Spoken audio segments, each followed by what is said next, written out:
मोहम्मद सब के लिए है सल्लल्लाहु अलैहि वसल्लम। ये उसका 28वां हिस्सा यानी पार्ट 28 है। थोड़ा हम रिकैप कर लेते हैं कि हमने 27वें हिस्से में क्या सुना, लेकिन उससे पहले मुझे आप लोगों से एक शिकायत है, सबसे नहीं है। अस्सलाम वालेकुम रहमतुल्लाहि बरकातहू। उम्मीद है आप सब खैरियत से होंगे। मैं भी अल्हम्दुलिल्लाह अल्लाह का लाख शुक्र एहसान खैरियत से हूँ। और इंशाअल्लाह जिस वीडियो में आ रहे हैं मौलाना अब्दुल रशीद साहब की वीडियो है, उनका चैनल का लिंक डिस्क्रिप्शन बॉक्स में दे दूँगा। आप लोगों ने जो सब्सक्राइब करिएगा और मेरी वीडियो के अंत तक देखिएगा। बड़ी इंपॉर्टेंट वीडियो दोस्तों, हमारे प्यारे आका नई पाक सल्लल्लाहु अलैहि वसल्लम की पूरी ज़िंदगी में बनने वाली वीडियो सीरीज़ का ये 28वां भाग आज इंशाअल्लाह हम लोग देखेंगे और इसको समझेंगे भी किस तरह से हमारे प्यारे आका नबी पाक सल्लल्लाहु अलैहि वसल्लम ने अपनी ज़िंदगी गुजारी है, अपनी उम्मत को क्या दर्स दिया है, अपनी उम्मत को क्या सिखाया है। हम सबको ये चीज़ समझना चाहिए और उनकी ज़िंदगी पे अमल करने की पूरी कोशिश करना चाहिए, ताकि हमारी ज़िंदगी भी संवर जाए और हमारी आखिरत भी इंशाअल्लाह संवर जाएगी। तो चलिए बिना देरी के पहले हम वीडियो देखते हैं, फिर उसके बाद हम लोग इंशाअल्लाह बात करते हैं। अस्सलामु अलैकुम दोस्तों, कैसे हो? उम्मीद है कि सब खैरियत से होंगे। अल्लाह आप लोगों को ऐसे ही खुश रखे। सरकार दो आलम सल्लल्लाहु अलैहि वसल्लम की पूरी जिंदगी पर बनने वाली वीडियो सीरीज जिसका नाम मोहम्मद सब के लिए है सल्लल्लाहु अलैहि वसल्लम, ये उसका 28वां हिस्सा यानी पार्ट 28 है। सुनते हैं, जब इस बायकाट को पूरे 3 साल बीत गए, एक दिन रसूल पाक सल्लल्लाहु अलैहि वसल्लम अचानक अपने चचा अबू तालिब के पास आए और कहा कि चचा, वो जो अहदनामा है यानी वो जो एग्रीमेंट है जिसमें सबने कस्में खाई है और गवाही दी है और उसमें पूरी दास्तान हमारे बायकाट की लिखी हुई है, मैं आपको बता रहा हूं कि उस अहदनामे को दीमक ने चाट लिया है। यानी उसके सब अल्फाजों को दीमक ने चाट लिया है। जितने भी जुल्म के और शिर्क के जितने भी अल्फाज थे उस पर सबको दीमक ने साफ कर लिया है। सिर्फ खुदा का नाम यानी बिस्मिकल्लाहुम्मा, खुदा के नाम से शुरू करता हूं, ये उस पर लिखा हुआ था, सिर्फ वो बाकी रह गया है, बाकी सब साफ हो गया है। चचा अबू तालिब को ये बात सुनकर बड़ी हैरत हुई, मगर वो अपने भतीजे रसूल पाक सल्लल्लाहु अलैहि वसल्लम पर पूरा भरोसा रखते थे। वो जानते थे कि मेरा भतीजा कभी झूठ नहीं बोलता, इसलिए चचा अबू तालिब को यकीन हो गया कि जरूर ये खबर अल्लाह तबारक व तआला ने अपने नबी यानी रसूल पाक सल्लल्लाहु अलैहि वसल्लम को दी है। वो फौरन अपने चंद हाशमियों को साथ लेकर मस्जिद हराम में पहुंचे। वहां पर कुरैश के सरदार बैठे हुए थे।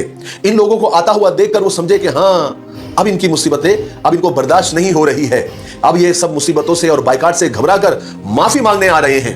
चचा अबू तालिब ने आते ही कहा कि ए कुरैश के लोगों, मेरे भतीजे ने यानी रसूलुल्लाह सल्लल्लाहु अलैहि वसल्लम ने एक ऐसी खबर सुनाई है कि तुम सब सुनकर हैरान हो जाओगे। वो खबर यह है कि जो अहदनामा, जो एग्रीमेंट काबे के ऊपर लटका हुआ है ना, उसके सारे अल्फाजों को, सारे वर्ड्स को दीमक ने चाट लिया है। सिर्फ अल्लाह का नाम बाकी है। और तुम भी जानते हो, मैं भी जानता हूं, सारा मक्का, सारा अरब जानता है कि मेरा भतीजा यानी अल्लाह का रसूल, उसने कभी भी झूठ नहीं कहा। उसकी जबान से जो भी बात निकली है वो सच ही निकली है। इसलिए आज फैसला हो जाए, तुम वो अहदनामा उतार कर देखो कि मेरे भतीजे ने जो बात कही है वो सही है या नहीं।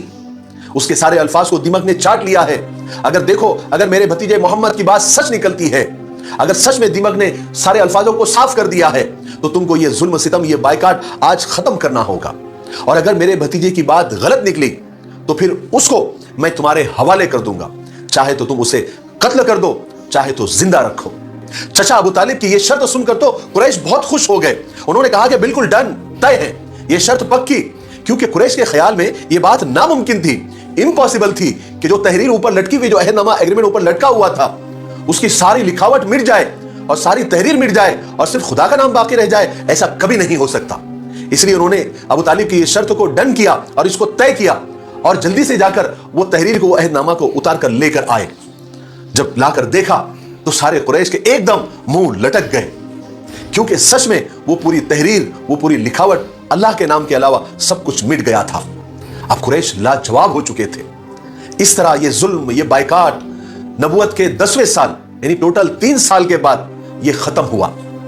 कुरैश ने वो अहदनामा, वो एग्रीमेंट फाड़कर फेंक दिया और रसूल पाक सल्लल्लाहु अलैहि वसल्लम और आपके साथी और आपके हिमायती, आपके सपोर्टर उस घाटी से बाहर निकल सके। और फिर रसूल पाक सल्लल्लाहु अलैहि वसल्लम ने अपनी दीन की तबलीग का काम फिर से शुरू फरमा दिया। और इस तरह रसूल पाक सल्लल्लाहु अलैहि वसल्लम को इस बायकाट की सख्ती और मशक्कत से रिहाई नसीब हो गई। लेकिन दूसरी सख्ती, दूसरी मशक्कत, दूसरा सबसे बड़ा गम और मुसीबत आपका इंतजार कर ही रही थी। दुनिया के सबसे प्यारे चचा, सबसे बड़े हिमायती, सबसे बड़े सपोर्टर और मक्का वालों और आपके बीच सबसे बड़ी दीवार चचा अबू तालिब अचानक बीमार पड़ गए। चूंकि चचा अबू तालिब काफी बूढ़े हो गए थे, اور ان ساری مصیبتوں کی وجہ سے اور اس بائیکاٹ کی وجہ سے وہ اور بھی نڈھال ہو گئے تھے. بوڑھی اور کمزور ہڈیاں آخر کب تک غم کا بوجھ اٹھا سکتی تھی؟ آپ سخت بیمار پڑ گئے اور بیماری آپ کی بڑھتی چلی گئی اور موت بڑھاپے کے اونٹ سے آپ کو جھانکنے لگی. سانس کی ڈور اتنی کمزور ہو گئی کہ بس ایک جھٹکے کی دیر تھی. دنیا میں ہر بیماری کا علاج ہے نا، لیکن موت کا نہیں. اس منزل پر آ کر ہر کوئی مجبور ہو جاتا ہے، کیا امیر، کیا غریب، کیا طاقتور، کیا کمزور، کیا عالم، کیا جاہل، موت سب کے ساتھ ایک جیسا ہی معاملہ کرتی ہے.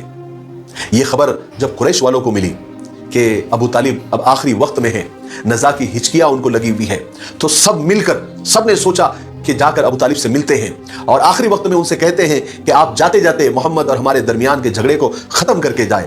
ایسا کوئی فیصلہ کر دے کہ ہمارے درمیان کا یہ جو تنازع ہے، یہ جھگڑا ہے، یہ ختم ہو جائے.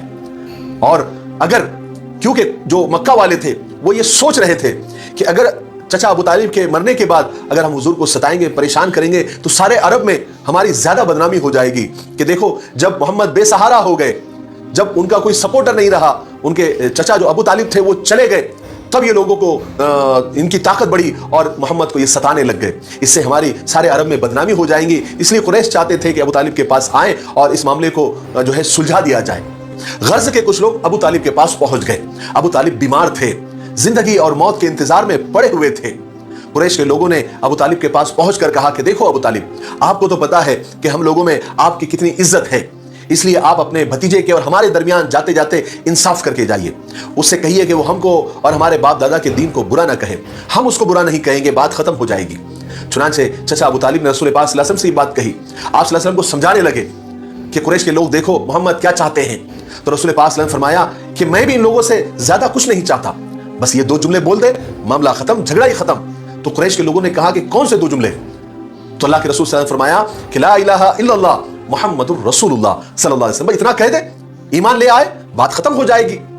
تو جب یہ 2 جملے یعنی کلمہ جب قریش کے لوگوں نے سنا تو وہ پیر پٹکتے ہوئے جھلا کر وہاں سے واپس ہو گئے اور آپس میں ایک دوسرے سے کہنے لگے کہ اس آدمی سے اب کوئی امید مت رکھو، یہ اپنی بات پر اٹل ہے اور یہ ہلنے والا نہیں ہے. ہم سب کچھ کر کے دیکھ چکے ہیں.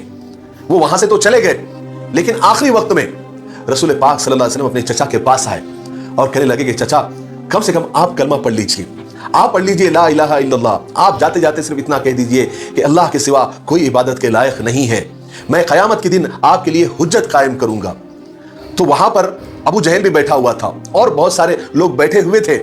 انہوں نے ابو طالب کو اشارے سے منع کیا کہ بالکل نہیں ابو طالب، تم اپنے بھتیجے کی بات میں مت آؤ اور یہ کلمہ مت پڑھو اور اپنے باپ دادا کے دین کو مت چھوڑو.